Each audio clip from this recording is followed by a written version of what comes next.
Good morning, everyone. It's half past ridiculous, and we are seeking Assentio Mentium. In the immortal words of Sun Tzu, if you know the enemy and you know yourself, you need not fear the results of 100 battles. This holds true in all aspects of life, but even more so in what we'll be talking about today. It's imperative that we look at both sides of the picture.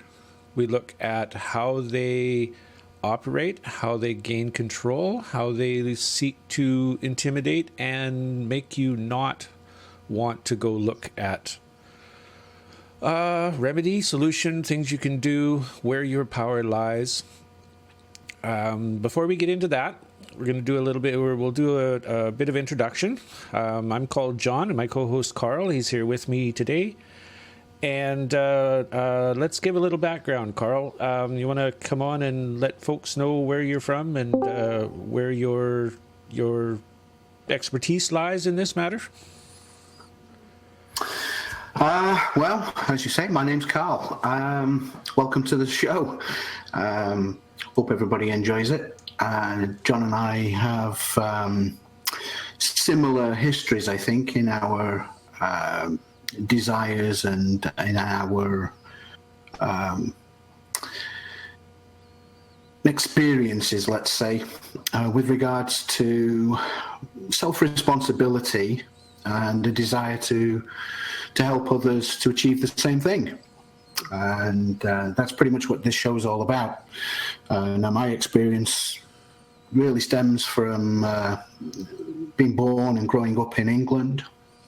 Spent a number of years as a police officer in England, which gave me a fundamental understanding of the legislation and statutes that we all have to abide by, but apparently not. And I think my realization that what I joined and the reasons I joined wasn't really the reality. And I pretty much stood up for myself and stood up for what I believe to be right and true, which in that job is not exactly the best thing to do. So coming to Canada, beginning a new life somewhere in around 2000, and not too long after that, pretty much waking up and deciding that there was something very wrong in this world and I wanted to do something about it. And John and I, unbeknownst to each other at the time, I believe, have come into contact, I think, through the likes of the David Icke forums and more especially the World Freeman Society, which John was a founding member of. Is that correct, John, or is it something else you want to be titled under that? Well, no, that's correct. I was about the fourth person that came on board with that organization. And about, is it 12, 15 years ago? Don't remember. Time really doesn't mean much to me anymore. I worked as the Chief Administrative Officer for the Canadian chapter of the World Freeman Society, and we built that from scratch up to a force to be reckoned with, basically. And when I left, I got a call to do other things at that time and passed it off to another fella, and it just sort of crashed and burned after that. When myself and a couple of the other founding members left, it didn't stay together very well. I mean, it still exists, it's still there, but it's not the active and tidal wave that it was once at one point. I learned a lot. I taught a lot. I debated with CSIS agents, with police officers, with lawyers. Basically, handed them their hat. They once they got on there, they realized they made a big mistake and usually didn't come back. Yeah, I know the feeling because I've done obviously the same thing, and I'm sure we've probably chatted as well indirectly during the time at World Freeman Society, just simply because of the fact that we were there at the same time and probably involved in many of these conversations of trying to hand trolls and the like their ass, basically.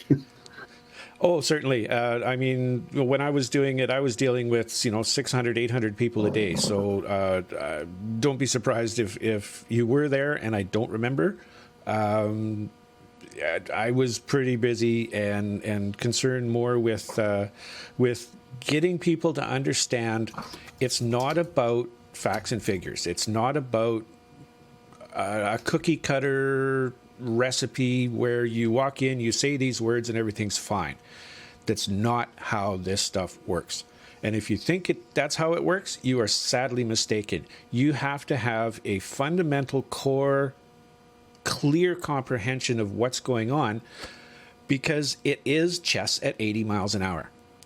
And they change the game in the middle of a sentence. They'll change the game. And if you're not familiar with this, if you're not well versed on the absolute core of this, then you're going to have big problems. I was looking for a quote for this morning. One quote that we can grab onto and use as a basis for our discussion today. And I found this one quote from Sun Tzu from The Art of War.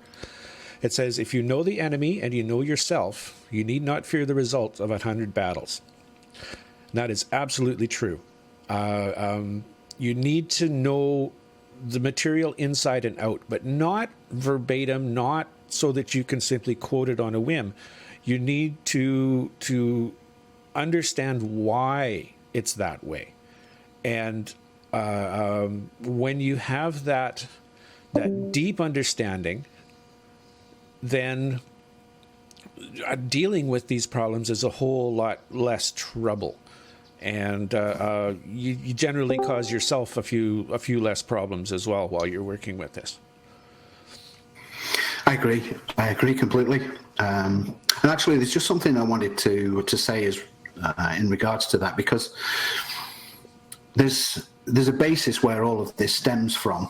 And this is my opinion, and obviously you can disagree, and the people that they're going to listen to this, they can disagree too. But I've liked the idea of the title of our show, the Assentio Mentium, simply because it means, well, it's Latin, and it means meeting of the minds.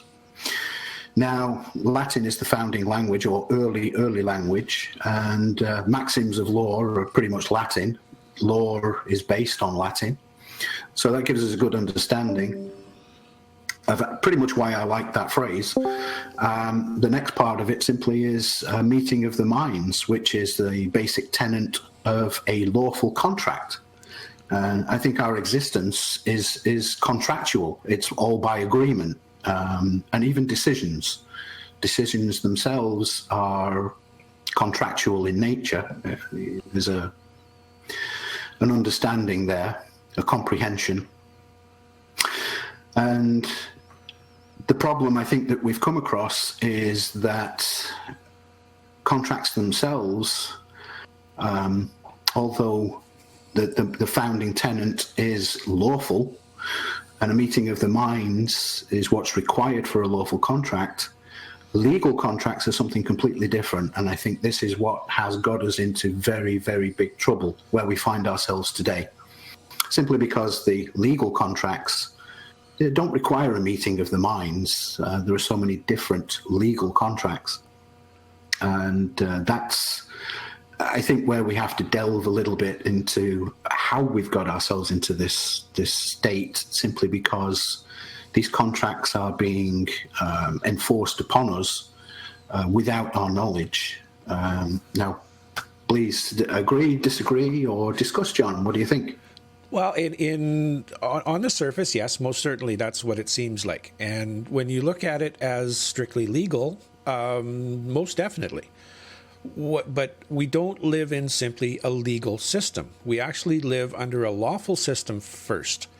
Yes. There's two systems of law. Excuse me. There's two systems of law running concurrently in Canada and most Commonwealth countries, pretty much everywhere in the world. There's common law, which most people don't understand. They don't realize what that is.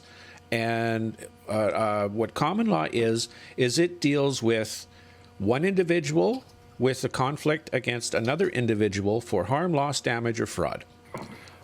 That's it. The rules are simple. Do no harm, cause no loss, do no damage, don't use fraud in contracts. If you follow those 4 tenets, you can't do anything wrong. And you really... Otherwise known as the golden rules. That's what they were essentially. Essentially, certainly. Yeah. I mean, the golden rule is do unto others before they... No, do unto others... Yeah, well, everybody knows that. I know the joke, and I can't get the joke out of my head, which won't work. But when you're dealing in the supreme law, the common law, and if you can find an honest lawyer or an honest judge or an honest cop, they will tell you that, yes, the common law is the supreme law because it deals with harm. And don't harm anybody, basically. When you're dealing with the common law, it's not just harm like you don't hit people with baseball bats. It's things like, have respect for your neighbors when you're painting your house. If you paint your house ridiculous garish colors and make it look, gaudy and even though within your culture, your prior experience, that may be wonderful and beautiful to you, to everybody else, this is like, they can't live in that place anymore, right? You're causing harm. You're causing loss in that respect. So you need to look at it in a very, very broad sense. And it basically really comes down to respect. Common law is all about respecting the rights of the other. Your rights end where another's rights begin. And if you stomp your feet and wave your arms in the air and go, it's my right, it's my right, it's my right, but don't take into account the rights of those you're infringing upon, then you are creating an offense under common law.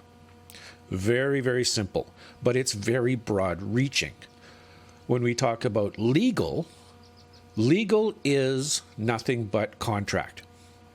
And that ties into the second system of law that we operate, or that we find ourselves living under in pretty much everywhere in the world, and that is admiralty law. And that is the law. And that's where I was kind of leading to with that one, because that's pretty much the system of governance that we find ourselves under across the world, no matter what country we're actually in. And because we don't really understand that, and there are 60 million rules on the books, we find ourselves in the state that we are, unbeknownst to ourselves, because this stuff is not taught to us. That's right. So yeah. Admiralty law is the law of, or law merchant. There's a number of different names that it goes under. The law of the sea, law merchant, admiralty law, commercial law. Everything that you can pretty much point to that says legal in any law system anywhere is admiralty law. Whether it's civil law, whether it's municipal law, whether it's the acts and statutes of a country, it's all admiralty law. And the easiest way to tell the difference is look at who the plaintiff will be. If the plaintiff is a fiction, if the plaintiff is the crown, the province of, the people, if the plaintiff is not a physical, living, breathing, flesh and blood human being, then for the most part, the vast majority of times, it's going to be admiralty law. And we'll get into this a little bit later. But there's actually some really easy ways that you can protect yourself from this. I know there was some chat in the chat room over the course of the last few days that it's there's nothing we can do, and that it didn't actually say that, but that was the gist of what they were talking about is you can't really do anything. They'll just if they don't want to listen to you, they'll just beat you up and they'll just kill you. Certainly, I mean that can happen. There's ways around that too, but having the comprehension, the logic behind how this stuff works, it's much easier to be able to formulate a remedy, not a solution, but a remedy on the fly. And that's what admiralty law is all about, is seeking remedy. You have contractual dispute between two parties. This guy said this guy said this. He's supposed to do this, he's supposed to do that. He's not doing it. We can't come to an agreement, so we're going to give it to an arbitrator. He's going to decide the fair practice. That's what it's supposed to be like. It's not quite the same anymore because it's all about money. It got a little bit altered over the last 100 years or so, or maybe even a little more than that. But it's still basically that way. If you go in seeking remedy, you probably will find remedy. Now, there's a number of things I just found out last couple of days. There's a number of different things that you can do that the so-called, air quotes, elite do, that basically that's why they don't ever go to jail, is they just go, okay, well, we'll just discharge it. You know, what's the value of these charges? Okay, it's $10 million, fine, discharge it. Here's my numbers. And there's no reason why we can't do that ourselves. But before we get into that in a big way, there's a document out that I remember reading. I sent one to Carl, and it is basically the 12 assumptions of a Roman court. Now, we know that because we're in admiralty law, all of this stuff is under the precepts of a Roman court, because that's where admiralty law came from. It was built to protect goods and services and the ship's captains who transfer these goods and services around the world. The commercial aspect in its early days, that's where admiralty law came from. And disputes between countries, disputes between companies, organizations, corporations, it's all about fictions. So I'd like to read the preamble of this document here, and it says, a Roman court does not operate according to any true rule of law, but by presumptions of the law. Therefore, if presumptions presented by the private bar guild are not rebutted, they become fact and are therefore said to stand true. There are 12 key presumptions asserted by the private bar guilds, which if unchallenged stand true, being public record, public service, public oath, immunity, summons, custody, court of guardians, court of trustees, government as executor beneficiary, agent and agency, incompetence, and guilt. Now, we'll go through these one at a time, and I'd like to go through them one at a time and absolutely tear them apart.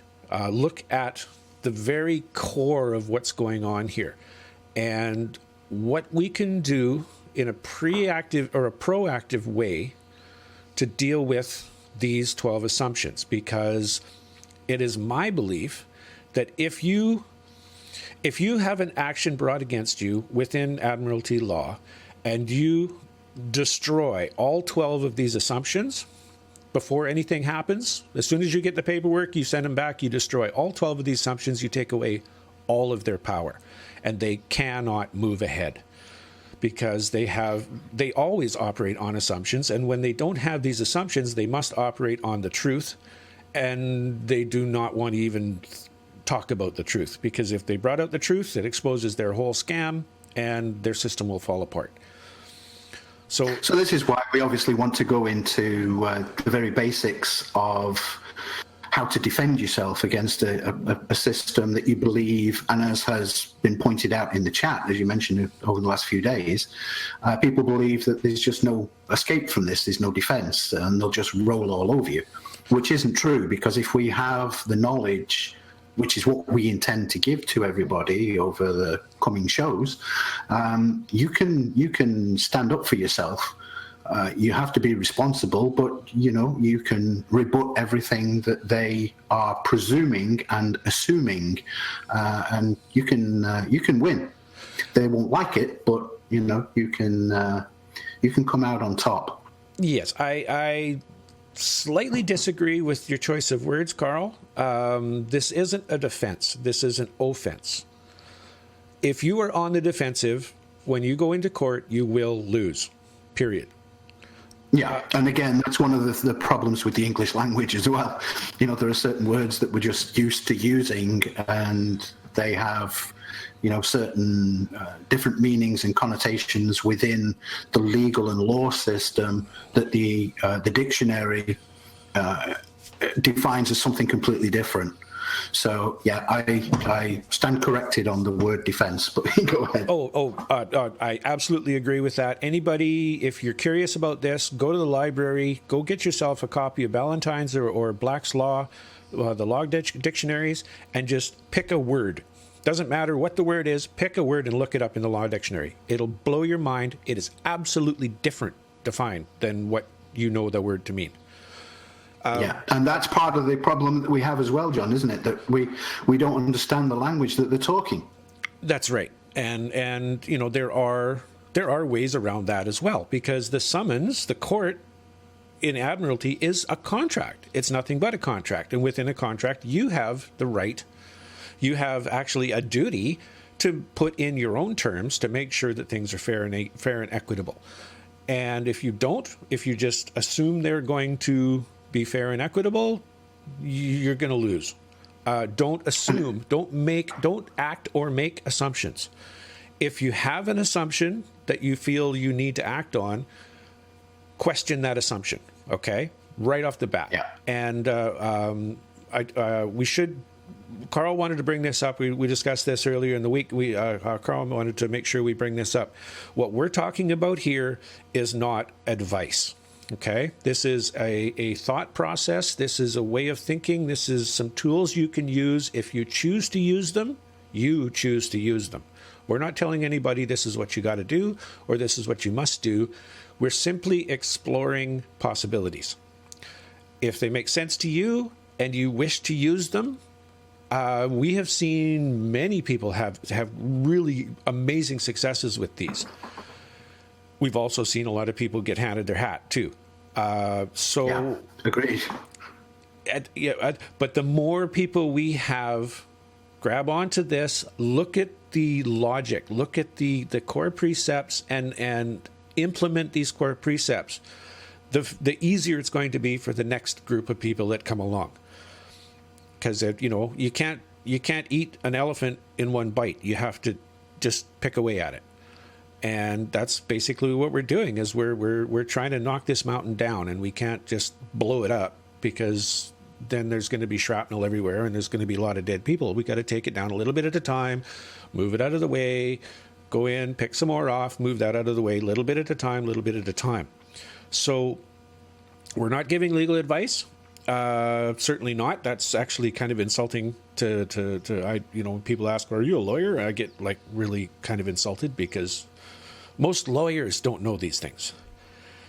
Correct. Yeah, they're not taught this stuff at all. Yeah, even if they did know it, they are contractually obligated not to even bring it up. You can't hire a lawyer and instruct them to expose the system. You can't instruct them to question the difference between fact and fiction, the oath of the judge. They won't do it. They'll just give you your money back. Nope, sorry, I can't work with you. Goodbye. And their first duty is to the court itself. So that's right. A lawyer is not your friend, and as you'll find out here, it's part of these assumptions. If you hire a lawyer, you're assumed to be incompetent to handle your own affairs. At which point, you've already lost. So, you have to do it yourself. That's part of the personal responsibility, is you need to educate yourself. And this is in the introduction video that I put out. What you don't know will be used against you. And that is absolutely true. Carl, you were trained to do that. Yeah, of course I was. And in fact, obviously in the States, they know it as the Miranda warning. They know it as caution in UK and probably most of Europe. It's the warning that you're given on arrest or even before arrest. And that says right in it, you don't have to say anything, but anything that you do say will be taken down and used against you. That's right. It's right in the caution. That's right. Because it doesn't matter what you say, they will find an inroad. And I would love to bring some people in. I've talked to some people who, excuse me, who understood that very clearly, or who comprehended that very clearly. And when they were confronted, they dropped it back on the confronter's lap. And because the confronter didn't have anything, he was waiting for these people to open their mouths and give them something to work with.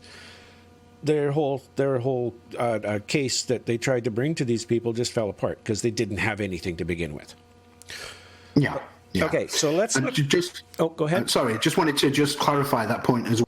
Because from my experience, I understand that if I'm going to go out and I'm going to arrest somebody, the chances are I already have a certain amount of information that I believe I can use to charge that person because I have the power to go out and arrest them, without a warrant.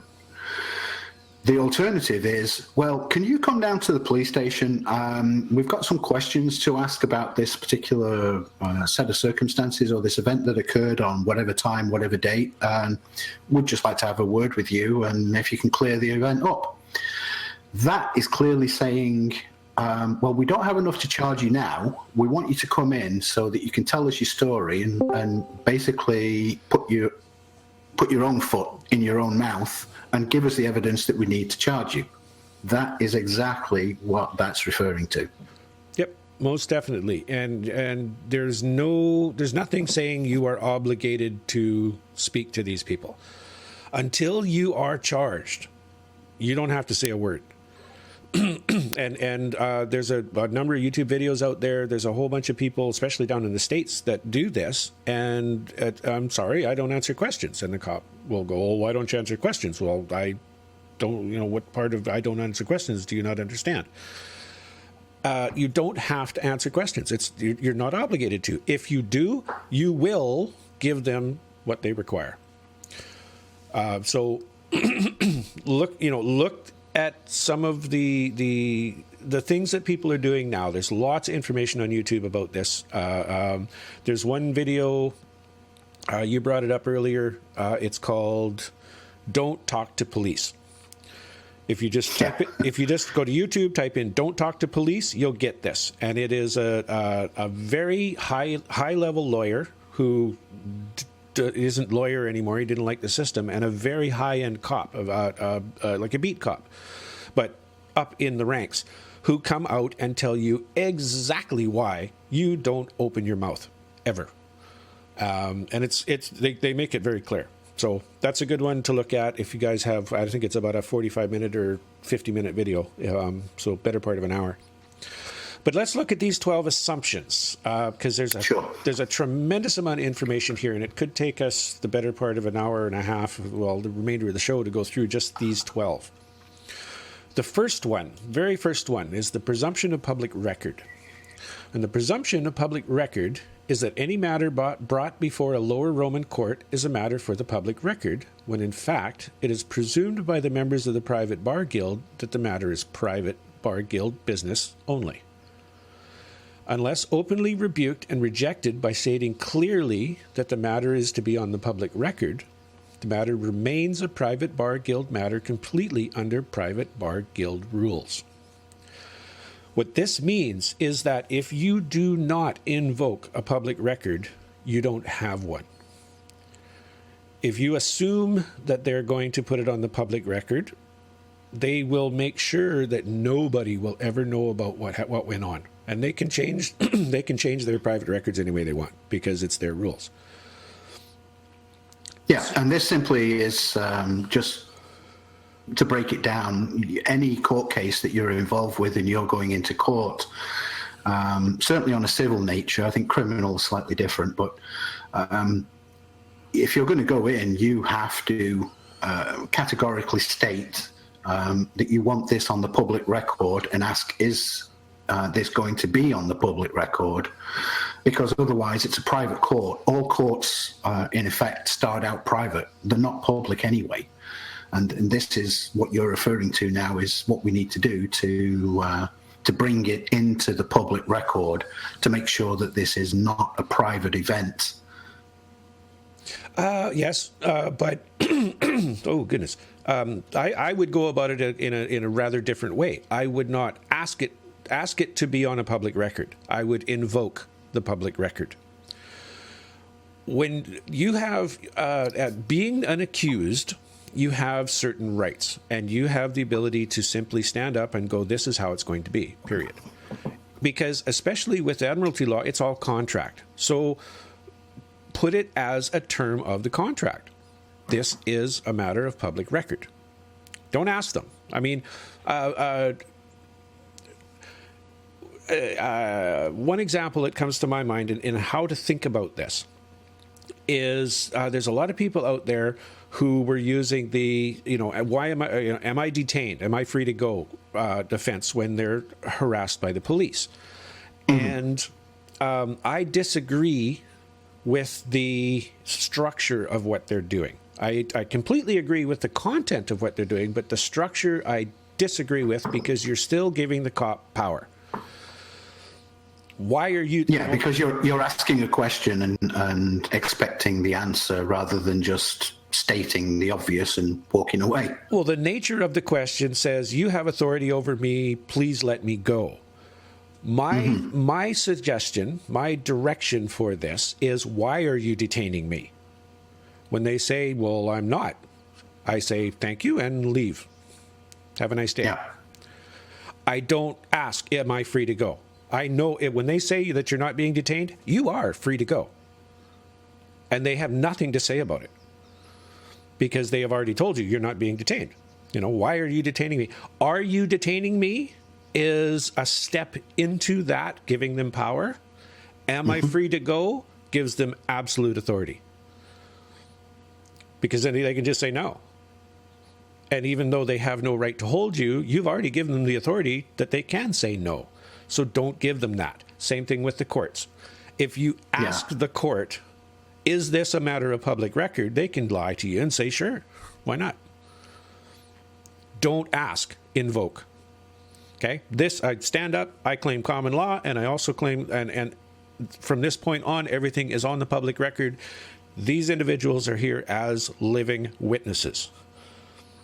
Oh, and that's extremely important as well. One of the reasons why lots of us fail, because we don't have the witnesses and we don't put it on the public record. That's right. You do that, you watch their faces, every single one of those officials will turn white, because they know exactly what's about to happen, and they are going to get their butts handed to them unless they can get you to shut up or screw up. And they'll do it. They'll work really hard to do that. So, okay. Witnessed it, yeah. So the first one, make certain you have a public record and you have witnesses to that fact. If you're in there, it's, you're here for 9 o'clock, you're in there, it's like 10 after 10, they finally get to you, they realize what you're going to do, and, well, we're going to remand this until the end of the day. No. I'm here at 9 o'clock. My appointment was for 9 o'clock. It's now 10:30. I've got things to do. We'll deal with this now, or we won't deal with this at all. And because if they wait till the end of the day, they're making sure the room's clear. They're also making sure that you have sat there and stewed for 6 hours, so you are in no position to think clearly. Right? This is some of their little games that they play. So you make sure that when you respond, if you're going to show up, if you're going to even be there at all, you make sure that in your terms, if it's for 9 o'clock, it starts at 9 o'clock. If it's 10:30, too bad, you lose, because you missed the start date. We've had the court. It's my court, and I've said it's done, and it's over. There's a video. If you think you can't do that, there's a YouTube video, I'm pretty sure it's still available, called Judge Bows to Sovereign on YouTube. And it's one of the old members of the World Freeman Society who totally understands what's going on. And he seizes the court. The judge can do nothing but hand him the keys to the court. He dismisses his case and walks out, and nothing ever came from it past that. But you got to do it. That was Keith. Keith down in Guelph, as I recall. And Mia, he has gone a little off the deep end. There's a number of things. A lot of the members did, and but what he did in the beginning and that video, the way he handled himself, the way he conducted the business of the court at that time was masterful. He did a very, very good job of it. I mean, there's stuff I've done that I've screwed up, and there's a few things I'm not proud of. So, yeah, we all do it. So don't worry. Well, it's all a learning process, isn't it? And they changed the rules too. So what might have worked for me doesn't necessarily mean it's going to work for you, because you've got a completely different set of people in front of you. And the circumstances are different too. So this is why you have to think on your feet too, and personal responsibility is all part of that. But the knowledge as well. We need to get more and more people aware of this, which is the whole idea behind the show and what we're trying to do. Yeah, and look at not the facts and figures of it, but the core reasoning behind it. Once you understand the logic and the reasoning behind it, the solutions are right there in your face. They're pretty obvious. So the second one of these, the second presumption here is the presumption of public service. I can guarantee, pretty much guarantee, there are no public servants in this country, in Canada right now. None whatsoever. There's not one person out there who's followed the rules, who's actually bonded and under oath of public service. The presumption of public service is that all members of the private bar guild who have all sworn a solemn, secret, absolute oath to their guild then act as public agents of the government or public officials by making additional oaths of public office that openly and deliberately contradict their private superior oaths to their own guild. Unless openly rebuked and rejected, the claim stands that these private bar guild members are legitimate public servants and therefore trustees under the public oath. This is one of the greatest offenses or greatest offenses that you can take, is to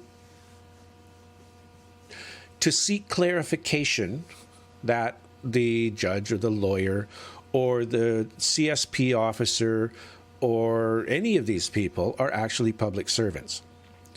And if they're a public servant, they must be bonded, and they must provide the bonding information to anybody who requests it. The bond is there to indemnify the public for misdeeds. If they are not bonded, they cannot be a public servant. Simple as that. And I think the quick rule of thumb there, John, as well, is that if you're a lawyer or a judge, you're absolutely not a public servant, because you've taken an oath first to, as you've said, the guild, the law society. That's right. So I think as a rule of thumb, that one applies.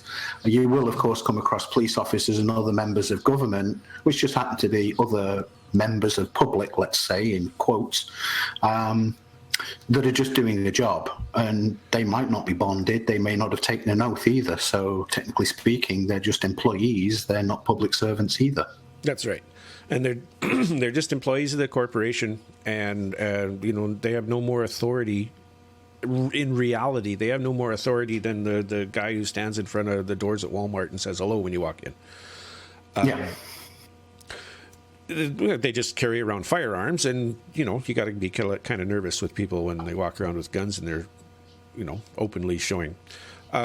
Well, the problem is their perceived authority that they believe has been given to them over the public, when realistically the public comes first, and they are, maybe not in reality, but they are public servants when all said and done, and they should defer to the public rather than we defer to them, but they're not taught that, and that's not what's occurring today either. Yeah. Also, in respect of police specifically, and I use that word or use that term very, very loosely because it comes from a contraction of policy enforcement officer. That's where the word police comes from. Mm-hmm. They're either police or they're peace officers. Okay, a peace officer is a good thing. I like peace officers. I have been appointed to be a peace officer myself, and when confronting these people, or when being confronted by these people, it is useful. It's not always helpful, but it's useful to give them their mandate. Good afternoon, peace officer. What can I do for you? If they say, I'm not a peace officer, go, well, you're not the person I need to talk to, and walk away.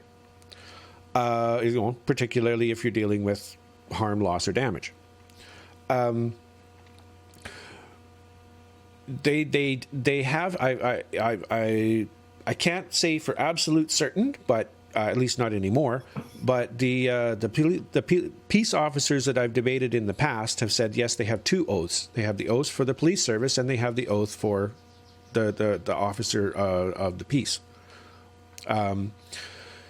The peace officer oath is the first one they take, so that is their superior oath, and you can hold them to that if you know how to do it, and if they are even slightly honest, which some of them are. I mean, you got to cut some of these folks a lot of slack because they're just people. They've made a mistake. They've been duped. They've been deceived, just like every one of us has. Now, some of them, as Carl has pointed out, are jackboot thugs and haven't got an IQ higher than 90 and don't have a clue what they're doing. They're just following a script. And some of those people, I have a hard time giving them some slack.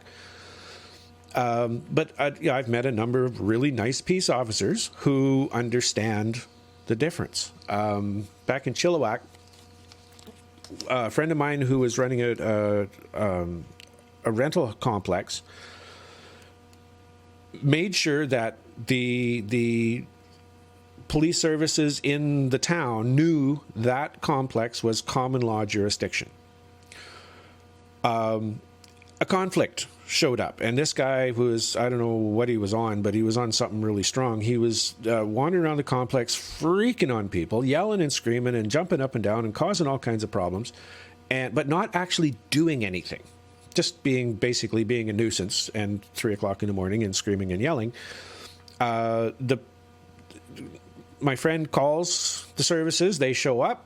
The one guy who was in charge of those folk understood that this is a common law jurisdiction, and basically just stood there and watched while this guy and Mike were yelling and screaming at each other, but there was no actual harm being caused, so there was no offense at this time.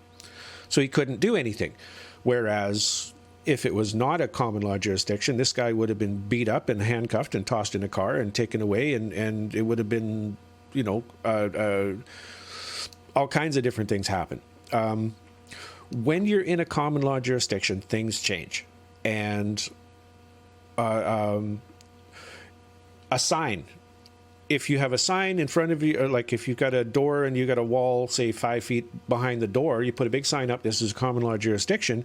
If you have a cop come to your door, chances are he's not going to step through that threshold. He'll stand at the door as close as he possibly can to it, trying to be intimidating, but he will never cross the threshold because he doesn't want to be held accountable in a common law jurisdiction, because they are accountable under common law. That got way off topic. We were talking about presumption of public service here. So anyway, and that's what we expect. Yeah, I knew it was going to happen. I mean, it's so complicated and it's so convoluted, and everything ties in with everything else. There's not one part of this that lives in a vacuum. You can't look at, and that's why a lot of the information that we're going to share, you can't do this in 1 or 2 shows. I mean, we've been doing this for years, and so is everybody else that's in a state of, self-responsibility and living a different life to the, what do they call them, the statists and the like. We live this now, and we've got that information that was taken years to get at, and we've been down the rabbit holes, and we've come back out the other side, or said screw that and climbed back out again. And what we're trying to say is ignore the bullcrap, ignore all of these little offshoots, and let's just go with the power of self-responsibility and the power to stand up before the presumptions and the assumptions of the legislation and authorities that stand before us. Yeah, if it gets that far, you better have a pretty heavy database of information. My approach is to end it before it even begins. As soon as it shows up, you ask the questions they do not want answered, and it rarely goes past that point, especially if you ask the right kind of questions. So you can pretty much make this stuff stop before it even gets anywhere. Well, here's a prime example as well, John. Something obviously, we spoke of recently. Just getting a letter through the mail. What do we all do? We open it. And if it's from officialdom, from the government or from some other agency, our heart's beating like crazy while we're doing this. Simple thing is, it's not you. We do now, anyway. We know it's not us. You simply type on it or write on it, addressee not recognized at this address. Return to sender. Don't open it. Throw it back in the mailbox. Done. Yep. But make sure that you know what you're doing, because if it is for you, then that's perjury, because you're lying to these people. So make sure you know the difference between the fact and the fiction, the reason, or at least have a good idea of why they're sending it to you in the first place. If it's a bill because you knocked over a bunch of mailboxes, then you're responsible for that. So deal with it. This isn't a blanket thing. You have to, like I say, I'm going to stress this in over numerous shows, just so people get it. You got to know why you're doing it. You got to know why you're doing these things. You have to understand the logic behind it. Okay, it's absolutely critical. And like I said right at the beginning of the show, there is no cookie cutter form you fill out and it all goes away. It doesn't work that way. But when you understand the reason why you're doing these things, then the remedy, the solutions, the things you can do are self-evident in that specific instance. And you'll know what you can do, where your authority lies within whatever system or whatever situation you find yourself stuck in. So so the presumption of public service, they presume that you are going to just give them the authority of a public servant. So question it. Show me evidence that you are if you claim to be a public servant, show me evidence that you are. If you don't claim to be a public servant, show me evidence that you have any fucking authority in the first place. That's really blunt, but that's the general gist of it, right? Consider that, ponder that, and expand on that. Look at a number of different situations where that would happen, and don't get stuck into fear when you're doing your pondering. Don't go, well, if I ask them this question, they'll just hit me over the head and put me in handcuffs and I'm in the car. Yeah, maybe, but they may also wake them up and go, wait a minute, I thought I was a public servant, but I don't have these things. And they may start questioning. And this is what happened with a couple of lawyers, a couple of police officers that came in and started debating with us. And their initial tack was, you don't know what you're talking about. You haven't got a clue. We asked them a couple of 3-4 questions that they couldn't answer. When they went to research it, they realized, wait a minute, I'm the one that's wrong. And they changed their tune. And one of the officers, I think he was in Cape Breton or New Brunswick. I can't remember. It's out on the East Coast somewhere. Came in, debated for a couple of weeks, realized he had totally been lied to. Did a bunch of research for a few months, got some information, took it to his CO, and he was immediately promoted from a beat cop to violent crimes.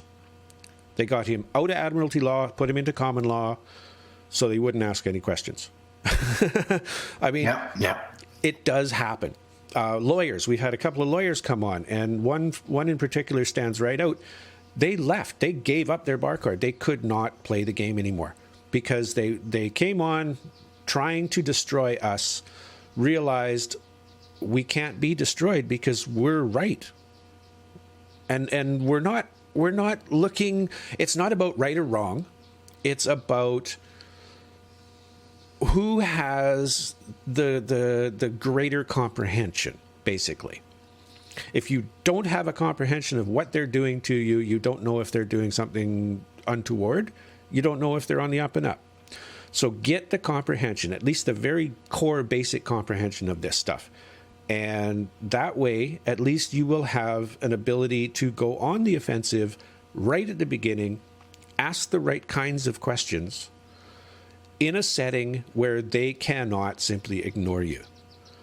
Because they will. If they don't want to answer the questions, and they don't have people going, well, you have to answer the questions. Come on, there's like 30 people here watching. What are your answers?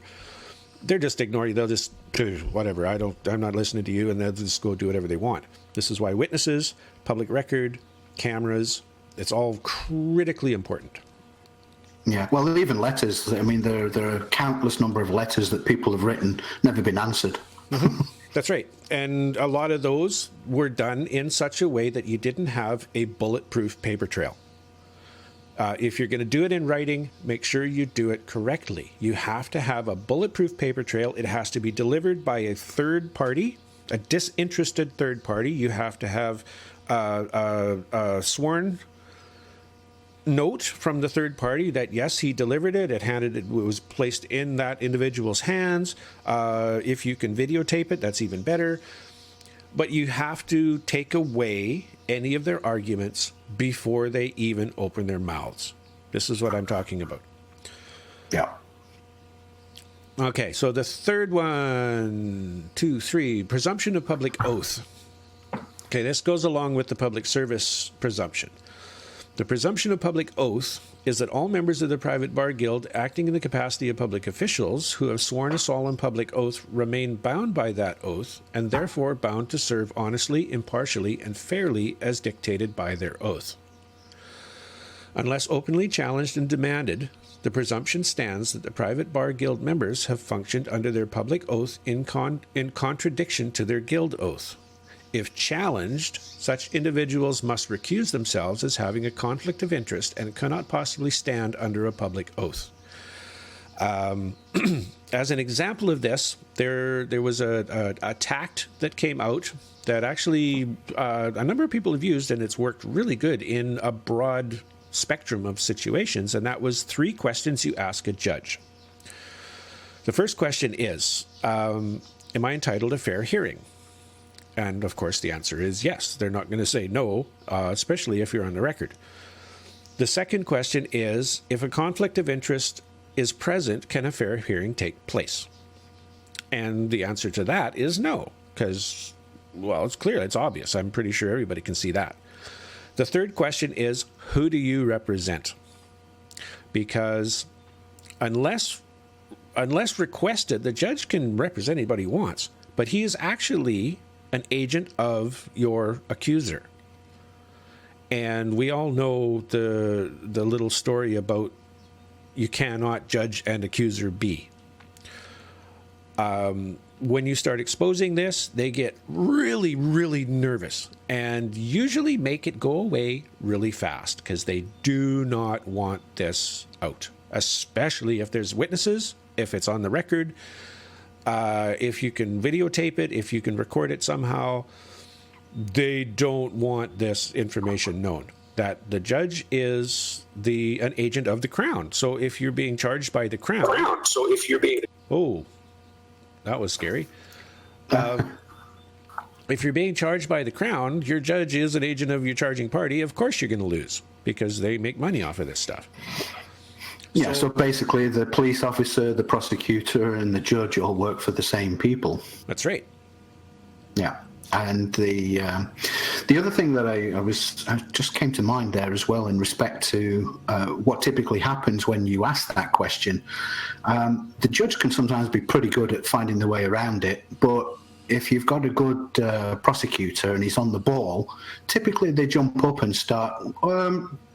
Your Honour, we seem to be having some trouble finding a bit of paperwork here, and we're going to have to adjourn this. Yep. Yep. They'll if you do it in the right time, the right way, with the right attitude. I mean, the stars have to be in the right place. The dog has to be by your side, and you have to have a glass of cold water. Then they will generally make the whole system go away. The prosecutor, well, they'll either adjourn it or they'll drop the charges. Something will happen. Like it will change the game. Okay, if you manage to destroy that presumption, especially in public with witnesses, that's the most powerful tool you have. And again, I'm going to reiterate that too. You have to be there with different people to act as witnesses. If you turn up on your own, you're in trouble, because it doesn't matter what you do and how proud and strong you're going to stand in front of that court. You have no witnesses to back up your side of the story, and they have a courtroom full, ready to change the transcript and whatever to prove their case. So make friends, become a small community, and if anything ever happens that you have to stand in court, then you better stand there with as many people as you can bring with you. Yep. Even police. I mean, everybody has seen the videos where there's some cop is doing something he's not supposed to be doing, and there's 5 people with cameras standing around, and he gets really, really nervous. And he's not. He says, "Oh, I'm fearing for my life." No, you're not fearing for your life. You're fearing for your freedom, dude, because you've got all these witnesses showing your misdeeds, and they do not like having their stuff witnessed. That's why they yell at you when you have a camera. They don't want to be on the public record. If they were lawful peace officers, they would be tickled pink that you're videoing this, because they want the record. Whereas the police, the policy enforcement, do not want the record, because they tend to breach the common law on an hourly basis, constantly. Deceptive acts and practices, extortion, fraud, a whole bunch of offenses that they do pretty much regularly under the color of law. Okay, this is something that the color of law it's sometimes a difficult concept to wrap your head around, but it's a really good one to understand clearly. And we're not going to go into that on this show. We'll go into that in another a couple more, because again, like Carl says, there's so much information we can't cover it in 2 hours, and there's just. We've got an hour left, and there's no way we're going to get into, the details of a lot of these things. So we're just kind of broad strokes right now, and then we'll work on getting into some details in a later show. Yeah. Okay, so number 4, the presumption of immunity. The presumption of immunity is that key members of the private bar guild, in the capacity of public officials acting as judges, prosecutors, and magistrates, who have sworn a solemn public oath in good faith, are immune from personal claims of injury and liability. Unless openly challenged and their oath demanded, the presumption stands that the members of the private bar guild, as public trustees acting as judges, prosecutors, and magistrates, are immune from any personal accountability for their actions. Okay? They are not immune from accountability. This is something that has come out recently. Well, not recently. This came out 15 years ago. They are not immune. They are fully personally liable for their actions. And because they're acting as a fiction. But as a flesh and blood man, you have the choice to act as that fiction or not. Because they have the protection of the fiction, which is the whole reason why a corporation exists, is so people can make decisions and do nasty things and go, well, no, it's just the corporation. In this capacity, they are still flesh and blood human beings, and you hold that flesh and blood human being accountable. You don't hold the fiction accountable, because you'll never touch it. If you're going to send them a bill... If you're going to send them a bill, if you're going to send them any sort of action, you send it to the living flesh and blood individual, not the fiction. Go ahead, Carl. You're going to bring something up? Yeah, I mean, obviously that tactic has definitely played out in a lot of courts, and we've had videos of judges running from the court when challenged on that because they've made a particular decision within the court, and whoever happens to be standing in the box at the time has turned around and called them on it and said, are you going to be responsible for that decision? I forget the actual terminology they use. There's a different terminology which escapes me right this second. Yeah, it's basically full liability. That's the one. You do realize you are fully liable for that decision, don't you? And they tend to turn white. Yeah, that's right. Because the liability has a fine to it as well as lots of others within the job that they do, and at that point they usually leave.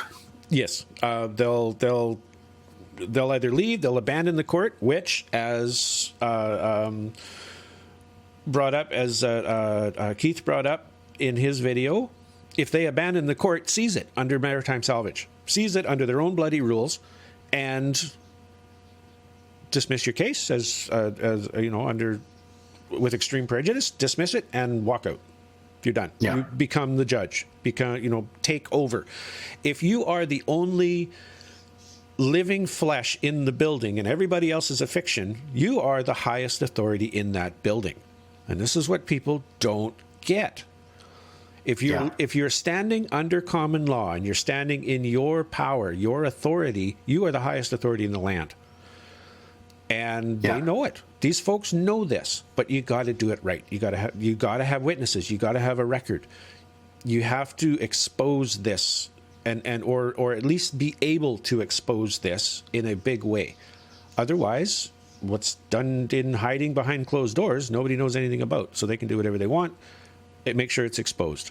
And Keith did the right thing there simply because, the judge did something that I don't think any other judge has ever done. He actually bowed to the court before leaving, as opposed to just getting up and, I've got to leave, or not even saying anything and walking straight out. Yep. The next thing Keith did... Sorry. Yeah, no, the judge bowed to the sovereign in the room. Yeah. He bowed to the highest authority in the room. And that was Keith at that time. And left, and honourably left, and that was an honourable judge. And of course, Keith did the next best thing, because then he, on and for the record, exclaimed that he was, the judge had left the room and he was the highest authority, and my case has been dismissed. That's right. And then they all walked out. Yep. And I followed up on that, and nothing ever came from it. I mean, it was a minor thing. It was a $147 civil bill for washing his truck in his own frickin' yard. That's where that came from. I remember. And but the mess that Keith made of their system over it was phenomenal, and I'm pretty sure they would have left him alone after that, because they realized, no, we don't want to play with this guy. He's just it's going to make our lives miserable. So they just go away. And I mean, I since I put up my notice of understanding and intent, debated with the cops, debated with the ceaseless agents, they haven't bothered me a bit. Haven't even asked a question. Yeah. I haven't got a letter in the mail. Nothing. They leave me alone. But I also leave them alone. Right? Yeah. Don't poke the bear. When you win, be happy, smile, leave. Yeah, exactly. Don't go looking for problems. If you go looking for conflict, that's their game, and they will hand you your hat, because they are very good at their game. Don't play their game. Force them to play your game, which is expose everything. All right, so that was presumption of immunity. That was number 4. Number 5. Number 5, yeah. Number 5, the presumption of summons. The presumption of summons is that by customs, a summons unrebutted stands, and therefore one who attends court is presumed to accept a position, defendant, juror, witness, and jurisdiction of the court. Attendance to court is usually invitation by summons. Unless the summons is rejected and returned, with a copy of the rejection filed prior to choosing to visit or attend, jurisdiction and position as the accused and the existence of guilt stands. What this means is, if they invite you to the party, when you get to the party, you have to follow the rules of the party. if you're invited to the party and you go, no thanks, I don't think I want to join your party, I'm going to go to the movies instead, you're not bound by the rules of the party. Okay? Now, you can send them a note back saying thanks for the invitation to the party, but I don't like fish and I'm allergic to peanuts, so I would like to have something else to eat. You're giving your conditions, your terms of the contract of what's going to happen when you're at that party. That's essentially what this is talking about. If you get a summons in the mail, it's not an order, okay? It's not some guy standing there with a gun to your head going, you will, you will, you will. This is simply saying, please show up so we can have authority over you. When that happens, you can send it back. If it's an all caps name and the plaintiff is a fiction, the crown, the province, whatever, then you've got more things you can do, and you're better off probably not even to open it. Just, addressee not recognized at this address, return to sender, because it's a fiction and you don't own it, you didn't create it, you're not the agent for it, you're certainly not surety for it. So why, don't open somebody else's mail, right? Yeah, and actually, I wanted to just clarify something there. With the addressee not recognized, the reason that particular phrase is used, rather than, addressee not known at this address or any other connotations of that, recognized has a legal framework to it. It has a legal meaning. And you're not giving recognition to that name at that address. That's partly what that has to do with, rather than just not known or doesn't live there anymore. Yeah, and there has been reports of people getting dragged to court, didn't show up on their own. They're getting dragged to court. They stand up, they point to the judge, I don't recognize you, points to the prosecutor, I don't recognize you, points to all the officials, I don't recognize you, and the judge just went, well, okay, we have nothing here, case dismissed, goodbye, get out. And it does, that's not it. Like I said earlier, there's no cookie cutter. This is one instance where it actually functioned. In another case, another instance, they may just laugh and go, who cares? You don't have to recognize anybody. You're all by yourself here. We'll do whatever we bloody well please. Yeah. So, don't look at any of the examples that we're giving as verbatim as the way to do it. It's only that it has been done and it can be done. Okay. Every single time it's going to be different. So don't make the mistake of thinking that it's going to be the same as somebody else's situation. So a summons is an invitation, just like getting an invitation to a birthday party. You don't have to show up. You don't have to go. If you are going to go, if you are nervous about that and you think, well, they'll just proceed without me, thinking that it is actually you they're proceeding against, then say thank you for your invitation, and I would word it in that way. Thank you for your invitation. Re-summons. I understand this to be a contract, and here are my terms. And give them your terms. Put it back on their lap, so if they say, no, we refuse your terms, they're actually telling you not to show up. They're telling you, no, there's not going to be a contract. There has to be a meeting of the minds. So if you don't offer terms, then it's assumed that you accept all of their terms and you have none, so you just going to do it their way. Offer them terms, go, well, I don't like your terms, here are my terms. You can tie this up for years doing this. And if it's something minor, they'll probably just say, screw it, we're not going to deal with this and make it go away. If it's something major, if it's a harm, loss, or damage, again, you got to answer to it, but you answer to the flesh and blood. You don't answer to the fictions. You can't harm a fiction. You can't harm a piece of paper. You can't harm an idea. And that's all the province is. That's all the city is a fiction, right? The city is a collection of people who have an idea. And the idea is this organization that provides services to everybody else. It's still just an idea. It's a fiction. So you can't harm a fiction. A fiction can't make contract. A fiction can't decide for itself. The court is the same way. No, you're not going to get a summons signed by an individual. You're going to get a summons with a stamp on it, because it's all dealing with fictions, the whole thing.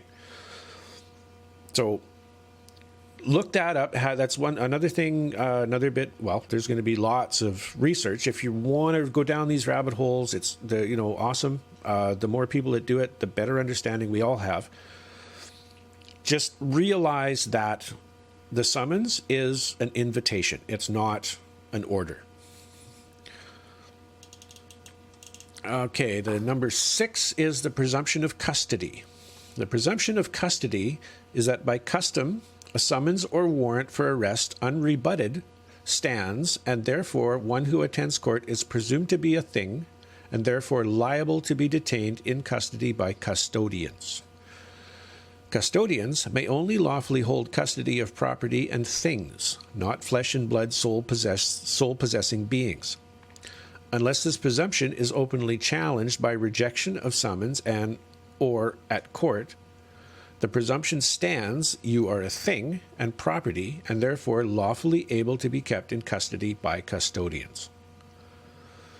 That should be pretty clear to everybody.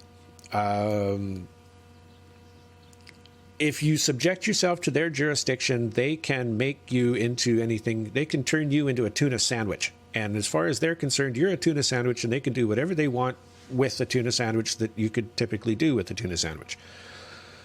That's essentially what this is saying.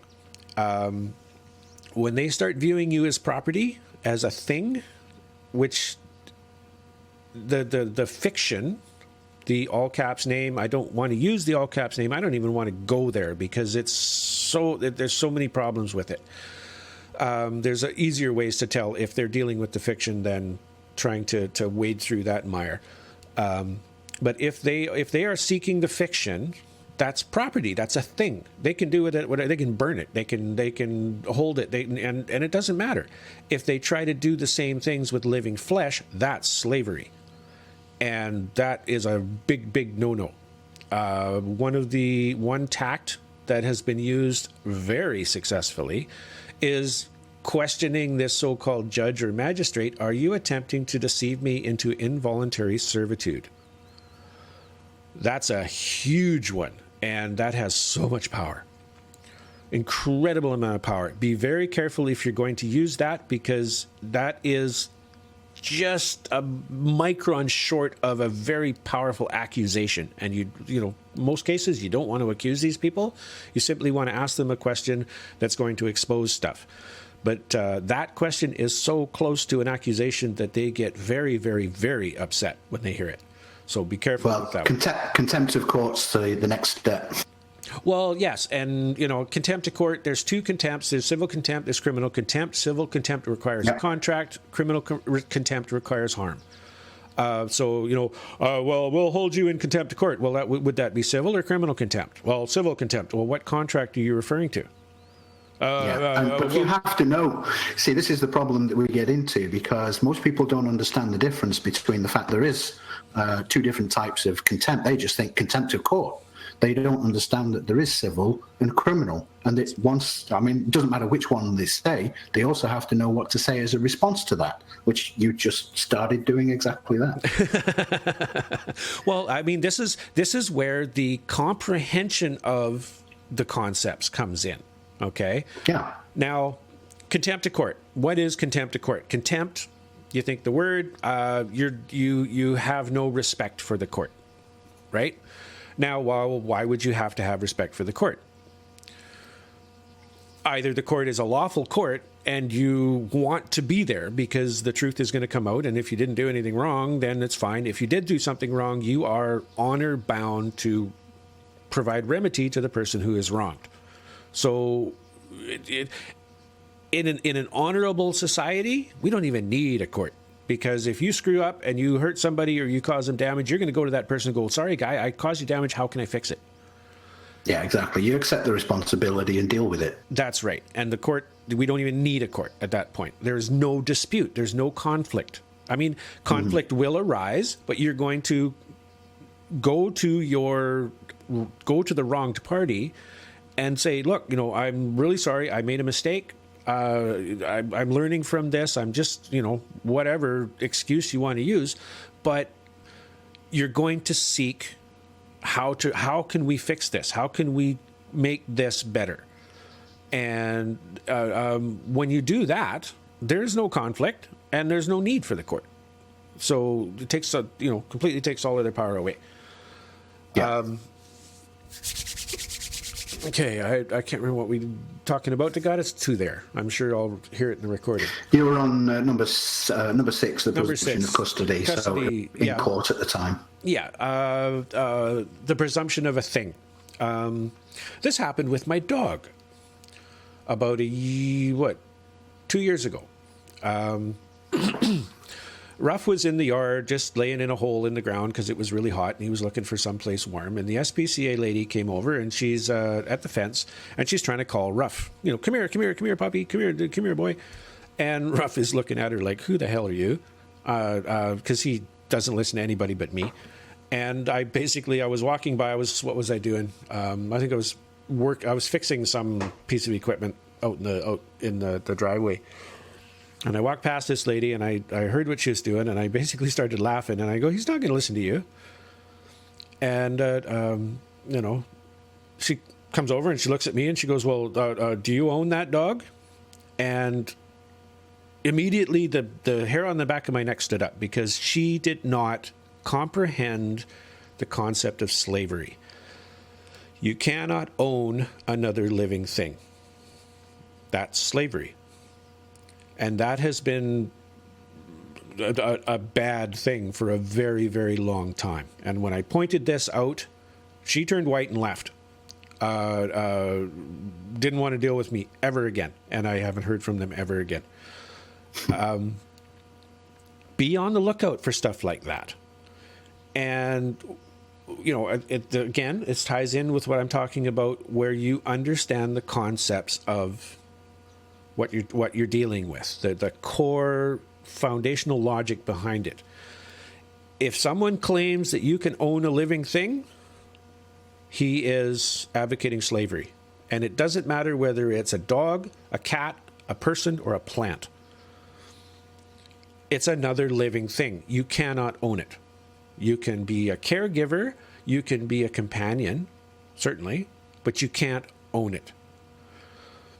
That's what we're talking about here with the presumption of custody, is they presume that you are a thing and they can own you. And that's how they get around the slavery rules. Because if you don't rebut it, if you don't say, hey, no, I'm a living flesh being, you cannot own me, you do not own me, then they can presume to do so. And when they're questioned, well, he said he was a commercial fiction, so we're dealing with them under commercial law. If you say you're the name, if you say you're the owner of the name, then you're liable for the name, and it all goes along that way. I mean, it's really, really, really complicated. When you dig down into that, if you want to get into the fine points of it, you'll spend years on that one topic. Simple matter is, if you understand what slavery is, if you understand the difference between fact and fiction, you don't have to go through all of that ridiculous amount of research and study, because you've got what they're trying to teach you, and that's know who you are. Know if you are a factor of fiction. Know if you are an agent of the fiction. Know if you are the owner of the fiction, the surety to the fiction, the executor and beneficiary of the fiction. Okay? Which everybody is, in fact, the executor and beneficiary of that account. The only way that account could lawfully exist is if you were the beneficiary. Otherwise, they've stolen all of your value. But they didn't steal your value. You still have access to it. They just didn't tell you how you have access to it. So in their ridiculous, twisted rules, they still haven't done anything wrong, because just because you haven't figured out how to access all of this money doesn't mean you don't have access to it. Yeah, I think the other thing that they've done there is they've tricked us a little bit into giving away our authority as representatives of our trusts, and that's how they get to use it. Yep. And we don't get access to it. So that's part of the process of gaining knowledge, standing for yourself, and understanding who you are, what your position in society or life is, rather than society, and to get that power back and to lose the fear, because the more knowledge you have and you take action with that knowledge, then the fear goes away. Yes, most definitely. And actually, in a lot of cases, it becomes really fun. Especially with the minor stuff, it becomes fun to mess with these people. But if you're going to do it that way, if you're going to go into it with the idea that, yeah, I'm just going to play a little bit, make sure you are kind and give them an out. Don't pin them to a corner. Give them a way out. So, because think about how you would like to be treated. Either, if you're given the option, you will do this, or nasty things are going to happen to you, you're not going to be really very happy about that choice. If you're given the choice of you will either do this or you will walk away and leave me alone, you can avoid the nasty things by simply walking away and leaving them alone. You have to give them an out in all of this stuff. Yeah, and actually just simply asking questions is a good way to do that, because if they don't away. Yeah, Carl, you're breaking up just a little bit. I don't know if you got a bad mic cable or something, but every once in a while you just drop out for a sec. Oh, sorry about that. Yeah, no worries. Okay, so number 7, the presumption of court as guardians. The presumption of court as guardians is the presumption that you may be listed as a resident of a ward of a local government area and have listed on your passport the letter P, and you are a pauper, and therefore under the guardian powers of the government and its agents as a court of guardians. Unless this presumption is openly challenged to demonstrate you are both a general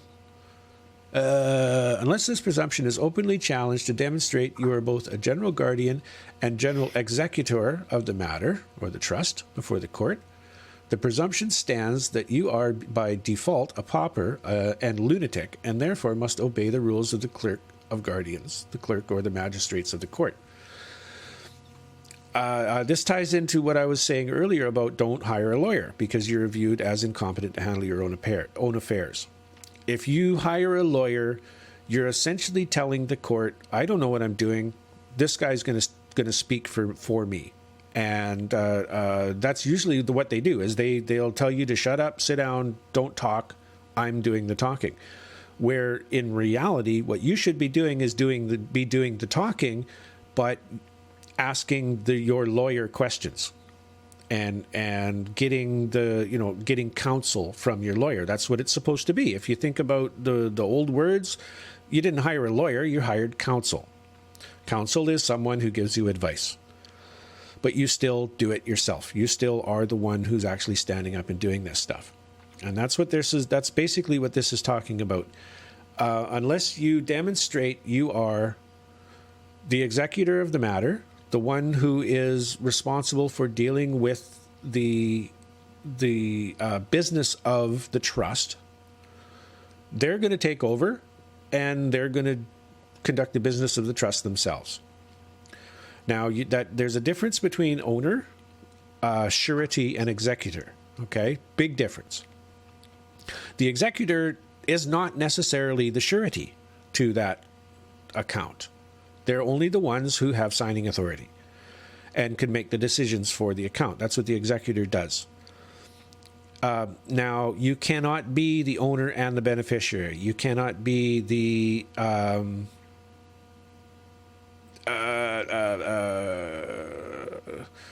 surety and beneficiary at the same time. Okay, there's a surety and a beneficiary within every trust, and they have to be different people. One person is responsible, the other person is getting the benefit of the account. You want to be the beneficiary. In fact, you are the beneficiary. And if you claim that, they have to prove otherwise. They can't just go, no, you're not. They have to actually show that you're not, because an unrebutted claim stands as truth. But again, you have to do it right. You have to do it in the right manner so they understand this stuff. The other terminology there as well, John, was trustee, I think. Yes. For the surety. That's right. And the trustee is the one who is most likely the surety, because they're the ones who are responsible for the protection of the trust. This came about during the beginnings of the ocean voyages, when ships' captains were moving goods and services around the planet on ships.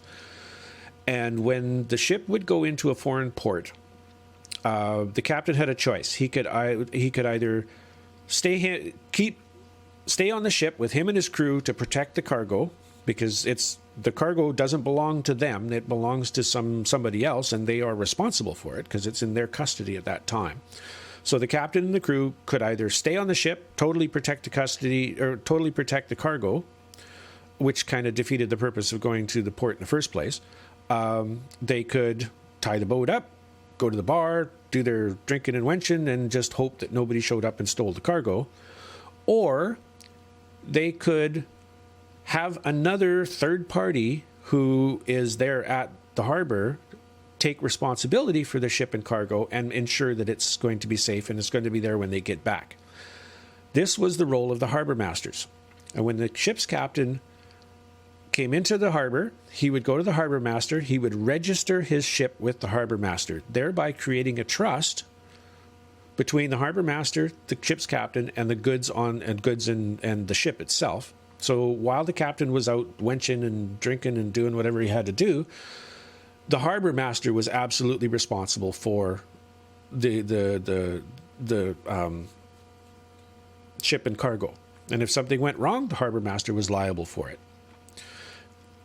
The same rules apply here. If you register your car, if you register your house, if you register your children, you are creating a trust and you're placing that property into the hands of another for safekeeping.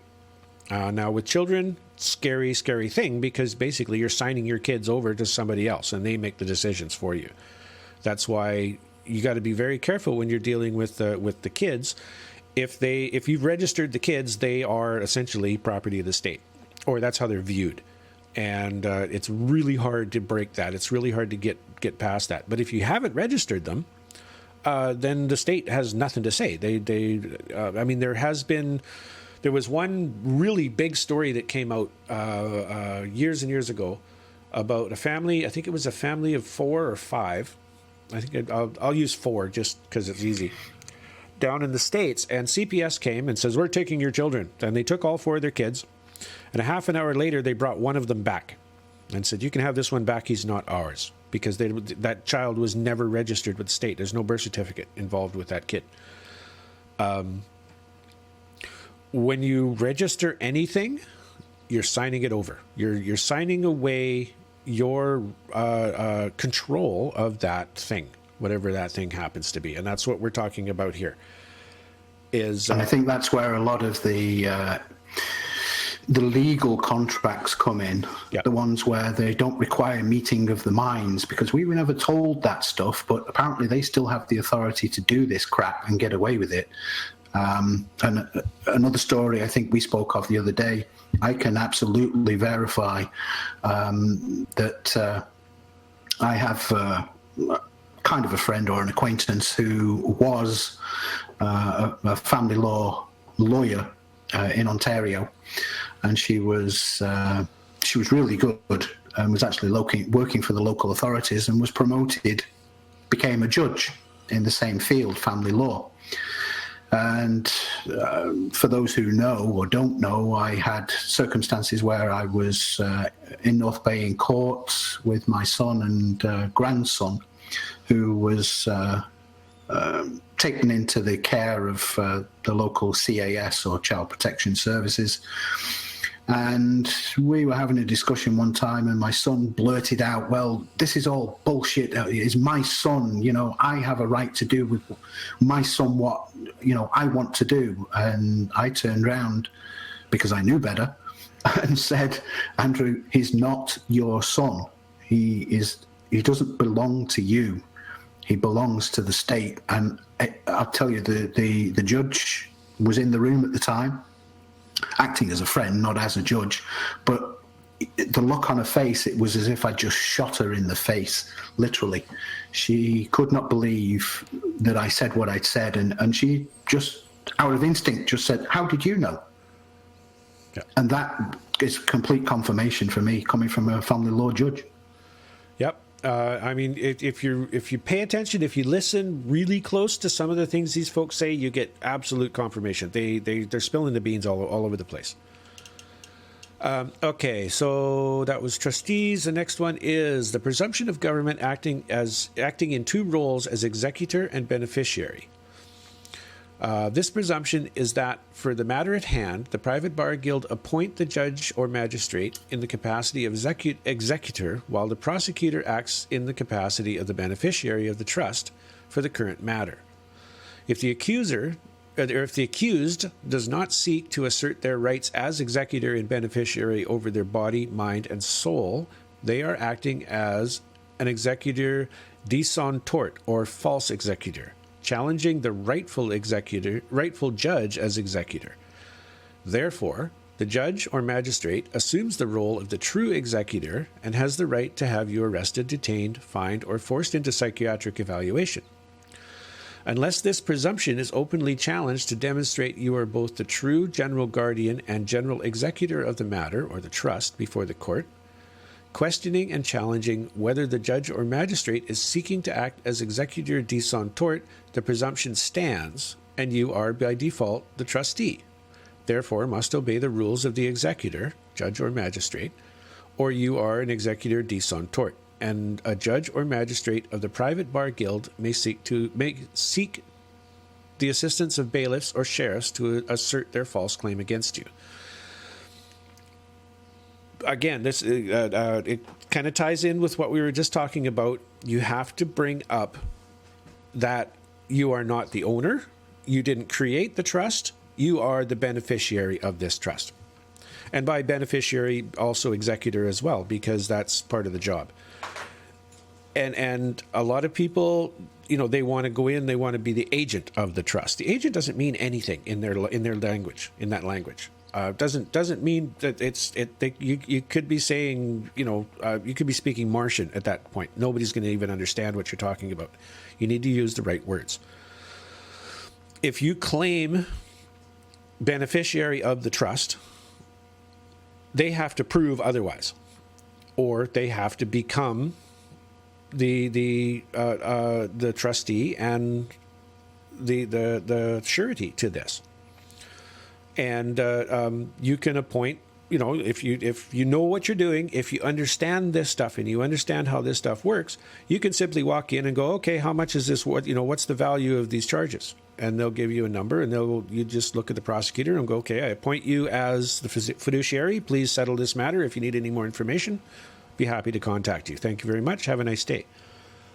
And yeah, so you're reversing the roles. Yeah, you're becoming the beneficiary. The prosecutor is becoming the trustee rather than the other way around. That's right. And most people, the reason why they can get away with doing it that way is that most people will walk in and they'll stomp their feet and ream and scream and yell and go, I'm not responsible, I'm not responsible. And the judge will go, okay, well, I am. You're going to deal with this. And he will take on the role that you are supposed to be doing, which is settling the account. I mean, when you look at it you step back and you look at it from a neutral perspective, it's masterful. It's a beautiful system. If we did it right, we would have no problems. But until we take our own power back, educate ourselves, become personally responsible and competent heirs, they're going to walk all over us. If we can take back our power, the system works really, really well, and it works to our benefit. Because the fiction is a raincoat. It's there as a protection for you. It's only that raincoat somebody has stolen it and handed you back one with a bunch of holes in it and not told you how to tie it up because they've changed all the buttons and it doesn't work right anymore. Yeah, it's not necessarily, well, these days it is the case if we have to educate ourselves because we are not being educated in how this system is supposed to function. And they've done that simply because it benefits the few at the top who control this thing for them to do that, because they end up with all the riches and all of the power, and we end up with shit. Well, I think everybody listening to this, if they thought about it for 5 minutes, would agree with me in the fact that they don't want someone to educate them, because that's what we've been living with for the last several thousand years. And you can be pretty sure that whoever's educating you is not going to give you the whole story, because they're going to benefit from what you don't know. So educate yourself. Don't trust anybody else. Don't even listen to me, please. I could be wrong. So look at it as data. Look at the directions I'm going. If it interests you, do your own research. Get your own understanding of this information, because that is the only way you can do this. You have to become a competent heir. And the only way to become a competent heir is to comprehend the system to the point where you can no longer be deceived. You may not know it inside and out, but when they try to pull a shenanigan, you can call shenanigans. And unless you call shenanigans and you do it at the right time and in the right way, they're going to just totally play games with you, and you will eventually lose. So we have to stress this over and over and over again. You have to do it yourself. It's the only way you can. It's the only way you can be competent in handling your own affairs. Okay, number 10. Yeah, we got to kind of move on through this. We got about 24 minutes left or so. The presumption of agent and agency is the presumption. Actually, I think you passed through that, didn't you, John? The last one was government acting as two roles as executor and beneficiary, which was the one we just talked about. So number 10, the presumption of agent and agency is the presumption that under agreement law, you have expressed and granted authority to the judge and magistrate through the statement of such words as recognize, understand, or comprehend, and therefore agree to be bound to an agreement. Therefore, unless all presumption of agent appointment are rebutted through the use of such formal rejections as I do not recognize you, to remove all implied or expressed appointment of the judge, prosecutor, or clerks as agents, the presumption stands and you agree to be contractually bound to perform at the direction of the judge or magistrate. It's even more insidious than that. It's not just the words. There was a fella. I wish I could back some of this stuff up. It's just stories right now because I've lost all my data. But there was a fella, he was in court, got dragged into court. He would not accept the authority of the judge. Absolutely not. And he did it right. And the judge was getting more and more frustrated. And finally, the fella was at the point where he just said, fine, this matter is done, settled, I'm walking out. Turned around and started walking out. And the judge is like screaming and yelling, and he says, and take that toothpick out of your mouth. And the guy reached up and took the toothpick out of his mouth, and the bailiff immediately leaped on him, and he went to jail because he gave the judge authority. You have to be, if you please stand and you stand, you're giving the judge authority. If he tells you to shut up and you shut up, you're giving the judge authority.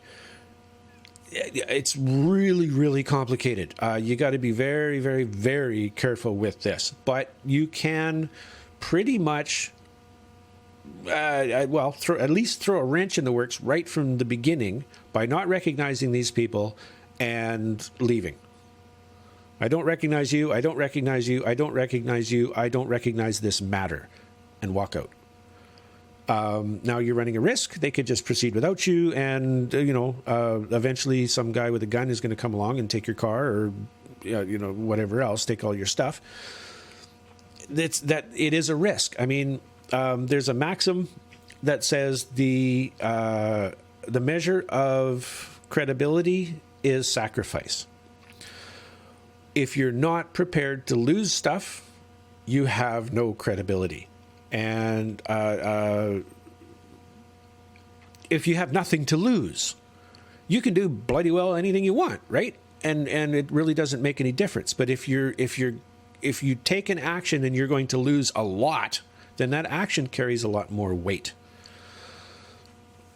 So when you are not recognizing the judge, the magistrate, the court clerk, the lawyers, the prosecutors, and all of these people, be aware that this is a risk. And it can cause issues, but it is another tool in the arsenal that you can use.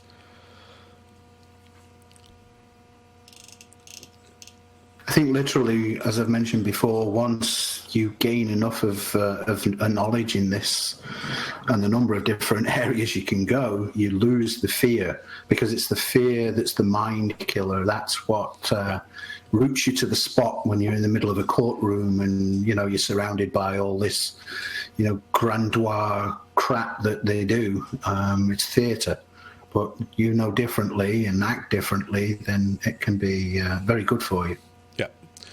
Okay, so number 11, the presumption of incompetence is the presumption that you are at least ignorant of the law, therefore incompetent to present yourself and argue properly. Therefore, the judge magistrate as executor has the right to have you arrested, detained, fined, or forced into a psychiatric evaluation, unless this presumption is openly challenged to the fact that you know your position as executor and beneficiary and actively rebuke and object to any contrary presumptions. Then it stands by the time of pleading that you are incompetent. Then the judge. Then it stands by the time of pleading that you are incompetent. Then the judge or magistrate can do what they need to keep you obedient. There's a clue in here that a lot of people miss, and that is the word. Therefore, incompetent to present yourself and argue properly, not represent yourself. Okay? You cannot represent yourself. You are yourself.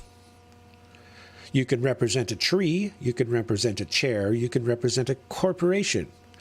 You can't represent yourself.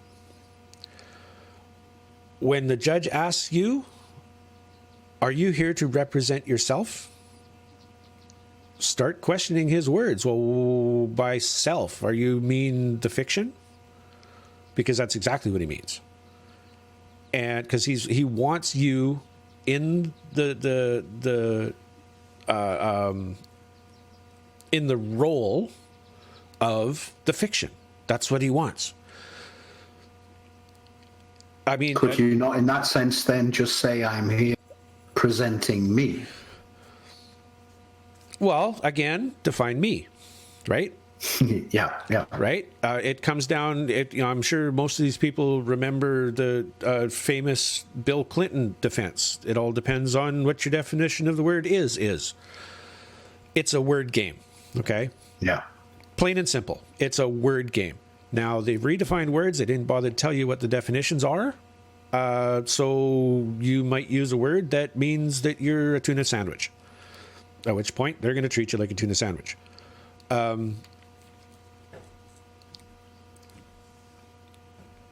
You need to be able to, well, first of all, use the right words, or create a condition where you're using the words that you understand, that you comprehend, okay?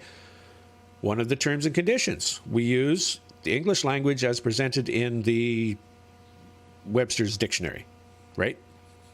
Have a dictionary on the table. When they bring up a word, you look it up. Well, by definition, ask definitions. What is the definition of that word, and where did you derive that definition? Okay. Make sure, if you're going to ask for definitions, because that's part of the meeting of the minds, is you have to know what words they're using, what language they're speaking. If you're going to ask for a definition, make sure you also demand the origin of that definition, because otherwise they could define the word any way they want, and that's just my definition, and that's the way I define it. And unless you bring that out, you don't know. So if really think about this stuff. If you don't understand the language that they're using, how can you even participate in what's going on? And that's the thing. There was a lawyer. We had a quote from a lawyer, and he said, I wish I could remember it exactly, but I'll have to paraphrase. People go to court and think they understand the language, but they don't. What's being spoken is not English, it's law. And it's a completely different language. They mix languages together, they bring in Latin, they bring in, totally redefined words. I mean, we all know what a child is. Why in Black's dictionary is there a long paragraph explaining what a child is? We know what a child is, but they've redefined it. Person. They've redefined a person. And they've done it in a very deceptive manner. There's entire books written on how the word includes is the most deceptive word in law. That's a beautiful one, that one too. It is. It's a fantastic one. The word includes is restrictive. It only encompasses what's in the list. That's it. Nothing more. Yeah. What comes after includes is usually a list, and that's it. That's it. That's all that is included in that definition. If they're using the word including, that's different. Including is additive. Yeah. Okay. It could be a whole bunch of stuff plus this stuff. But includes a person includes a corporation. That's it. It is a corporation. Nothing more. It's not a tuna sandwich. It's not a boat. It's not a star. It is only what's on that list. They do not want you to know this in any way, shape, or form. They do not want you to know this. But proving it, if they question it, because they will question it, because that's the only defense they have, if you bring this up, it's really, really hard to prove. You can bring up logic and all of this stuff, but chances are you're better off in the long run to use it as simply a tool, but not actually bring it up. Because it'll, when you see that, it'll point you to in other directions of other things that you can use. So you don't actually have to bring up that specific deception, because it's, like I said, it's almost impossible to deal with, especially if it's questioned. And the last one, the presumption of guilt. The presumption of guilt is the presumption that, as it is presumed to be a private business meeting of the Bar Guild, you are guilty whether you plead guilty, do not plead, or plead not guilty. Therefore, unless you have previously prepared an affidavit of truth and motion to dismiss with extreme prejudice into the public record or called a demurrer, then the presumption is you are guilty, and the private Bar Guild can hold you on until a bond is prepared to guarantee the amount the guild wants to profit from you. Because that's all it is. All of the acts and statutes, it's all about money. Right? When you're speeding, equity. Well, not even equity, because if you're speeding and you cause no harm, loss, damage, or anything, there's nobody on the road, and you're doing 5K over the limit, and they nail you with a $100 fine, it's all just about money. Yeah. Because you haven't done anything. There's nothing. You haven't caused a problem. You haven't caused the city, you haven't caused the corporation anything to clean up after you, or, there's no harm, loss, or damage in that respect. Now, if it's in rush hour traffic and you're, trying to go 15 miles an hour faster than everybody else, and you're bumping cars and pushing people off the road, then you're causing problems and you need to be dealt with. And that's different. That's not about money. That's not about just the rule for the rule's sake. That is the rule for everybody else's sake. So, and actually, they intertwine that a little bit, because you'll find that, and I've heard it so many times over my career, that typically, why don't you go off and go and arrest some criminals somewhere, and speeding isn't a criminal offence. It's not a bad thing. You just leave me alone. And the typical response is that speeding is dangerous, and we're doing it for your protection. Except that when you look at the countries, even in the States, when they removed the speed limits, all of the problems went down. So there's arguments around that. I mean, the Autobahn. Oh, of course. That I think the Autobahn doesn't exist anymore, as far as I know, or maybe just little bits of it. But when it was a big thing, there was a lot less problems on the Autobahn of people doing 200 miles an hour than there was on the city streets, people doing 30 miles an hour. Because when you do that, when you're doing 200 miles an hour down the road, there's a little thing in the back of your head saying, don't screw up. I've driven 100. Believe me, your wits are right at the forefront, because you're traveling at that point, and even the wind can make a big difference in how the car or bike behaves. Oh yeah, and it places you in a far greater situation of personal responsibility than otherwise. And you take that on, and people do take that on when they, I mean, not everybody. There are always going to be problems. There's going to be problems with guns. There's going to be problems with cars and bikes. There's going to be problems with airplanes. Somebody is going to use an airplane as a toy and probably run into a school somewhere, right? Not taking personal responsibility for the fact that he's operating this device. And that's a lot of cases. That's what's lacking in the education system, is because you're being taught by people who profit from your ignorance, instead of teaching the kids that when they're in the car, they are in a 1-ton weapon, and you can do a tremendous amount of damage really fast with this. They're just taught, okay, follow the rules and don't speed, rather than the consequences of their actions. They're taught the punishment of their actions. Teach them the consequences, and they will not do the action, because they'll realize it doesn't matter what I do, I can't avoid the consequences. These will happen, and will be better. And the other thing that comes into that's been placed on us is insurance. Yes. Which removes the your own self-responsibility. And like, you've said before now, when I spoke about insurance, who cares? I write my car off, I'll just get a new one. Insurance will pay for it. Whoopee, I'm a road star. I can kill somebody and it doesn't matter. Mm-hmm. Right? I asked Carl this, I'm pretty sure it was you I asked this. Would you rather be on the road with 500 people who are absolutely responsible for their own actions and liable for their own actions, or 500 people who have a free accident? Yeah, it was me you asked, and I answered correctly. Well, I mean, there's no correct answer. If you really want to be on the road with 500 people with a free accident, by all means, go for it. I wouldn't want to be there. I would rather be on the road with people who have no insurance and are fully, absolutely liable for their actions, because they're not going to screw up. Yeah. So anyway, presumption of guilt. That's a tough one.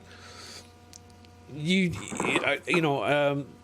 have to bring out the fact you are not the fiction, you are not liable for the fiction, you are not the surety to the fiction, and this, it all ties together. This last one, this number 12, it's a good one to understand. Is that as soon as you show up, you're considered guilty. There is no presumption of innocence in anywhere in any of this stuff. It doesn't exist. If you show up, I think the common law, we understood there was a presumption of innocence until proven guilty. But as you're just saying there, the actual reverse is true, that Admiralty and the like, we are guilty. We have to prove our innocence. That's right. And all of this is dealing with Admiralty law. I mean, when you're dealing in common law, none of this really applies. They'll still kind of try a little bit, but they can't do it nearly as ridiculous manner that they do right now. This is all in Admiralty law and acts and statutes. When the plaintiff is a fiction, when the plaintiff is a fiction, you are guaranteed you're in Admiralty law. It's just simple as that. And it doesn't matter what's going on, whether it's a murder case. If the plaintiff is a fiction, You're in admiralty law. It's all about money. It's all about equity. And you treat yourself accordingly. But if you claim common law jurisdiction right from the moment, you got a sign on your door, this is a common law jurisdiction. Make sure you know that you're a competent heir, know why you are a competent heir, and express that clearly and properly. You change the entire game. It's no longer chess anymore. It's now Chinese checkers. And they are not that good at playing Chinese checkers. So you get good at that, and then you have the upper hand in this. If you cause harm, loss, or damage, answer for it. That's part of being personally responsible. Educate yourself. That's part of being personally responsible.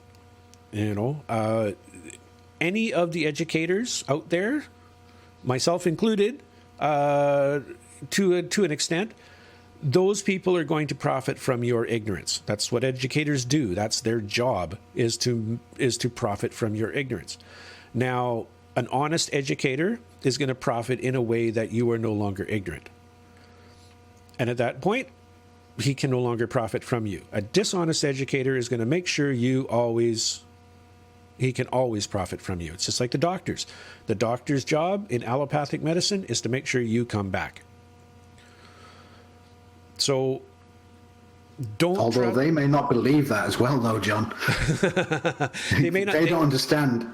They may not understand that that's what's happening, but because of the drug and the pharmaceutical industry, that is exactly what is happening. It is exactly what's happening. And you know, if you look at it clearly, honestly, their job is to make sure you stay sick, because if they did their jobs properly, they'd be out of work.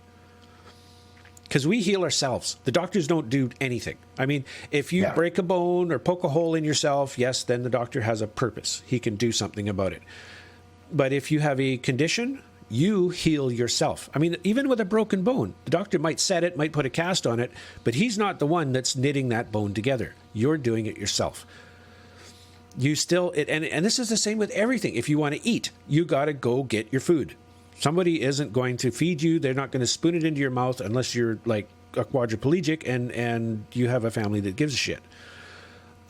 If you want to have good food, you got to grow it yourself. You have to do this stuff yourself. If you want to survive in a legal system and not be complete slavery, you have to do it yourself. So, okay, I've been yakking for 2 hours. Anything you want to sum up, Carl? We've got a couple of minutes left. I think, well, I want to thank you for doing it, because it's, I'm absolutely ecstatic to be able to join you on doing this and inform as many people as we possibly can, because I think it's more the time now than it ever was when we were initially doing this. Then it was a hard slog. Now I think there's an awful lot of people who are far more awake and aware of what's going on than ever before. But they're all looking for tools about what to do. You know, they know something's wrong, but they don't know what to do to fix it and how to help themselves. And I think that what we really need to do is get this information out, be in lockstep with arms linked, and push against the system that's been put in place around us, which is not for our benefit. It literally is leaving us in economic slavery, and it's all linked. I mean, the money system is part of the slavery system, and the law system is part of the slavery system. And people might not like the word slavery. Well, look it up. Look at indentured servitude. Look at serf. They all pretty much apply. So I think if this can continue, we can get more and more people doing this. I'd be absolutely just thrilled, to be able to point people in the right direction. Yeah, and I think this is a good start. Yeah, you brought up another thought that I want to bring up just as in closing. This isn't about knowing all these fancy words and being able to dance with the devil. This is about knowing who you are. One of the early members of the World Freeman Society, he lived on Vancouver Island, and he was having a problem with the local constabulary there. and they sent him a bunch of paperwork and stuff. And he was a simple man. He lived in the woods. He hunted for subsistence. He didn't want to, he didn't cause harm, didn't hurt anybody. He was an awesomely nice guy. But he didn't have the resources. He didn't have the ability to play the word games. So his defense was, I live by love. I don't see love in any of your laws, therefore they can't be my laws. And that was all it took. Yeah, that was something that I think Robert... Yeah, Robert Menard brought that out. That was one of his stories. It was a friend of his that was being prosecuted for hunting out of season, but he was a subsistence hunter. This is how he fed his family. And he didn't do it excessively. He did it when he required such. And he was successful at it. You don't have to have all the fancy words, but you have to know who you are. So anyway, thanks everybody. That was an awesome 2 hours. We're just being the initial show. We didn't even know what kind of format we wanted to use. So if we get into a little more detail, perhaps we'll be doing questions at the last half hour of the show coming up. But we like to keep it, relevant to what we're discussing at the time. We'll see. If you guys have any suggestions, certainly put them in the chats, and we'll look at them and see if we can make this, because this is a tool for you guys. So we need to tailor it for what you're looking for. And I've been doing it for quite a while, and I'm pretty good at it. So I can bring the information out in a way that everybody's going to get. But I would like to be able to tailor it to the folks. And and I think because we're long-time researchers of it, and to some extent we're living this life that we're talking about. This isn't just, this is the information I've come across, but I'm still eating off gold plates and stuff. That's not the way it's working, I mean, there is a responsibility, and there is a result from trying to live this kind of life, because the society around you pretty much leave it. Not completely, but it becomes a lot harder life, let's say, to be able to live it. But there are certain things that you can do to still interact, I think, but have a greater control of your life. And that's the state where I'm at. I'm not completely out of the system, but I have a greater understanding of it. And because I have that greater understanding, I know how to deal with authorities, with tax authorities, and just name the list. There are so many different things, even to the extent of just signing a document. There's a certain way or several different ways to sign a document. And of course, that can make a big difference. And I'm sure that's going to be the subject of future shows as well.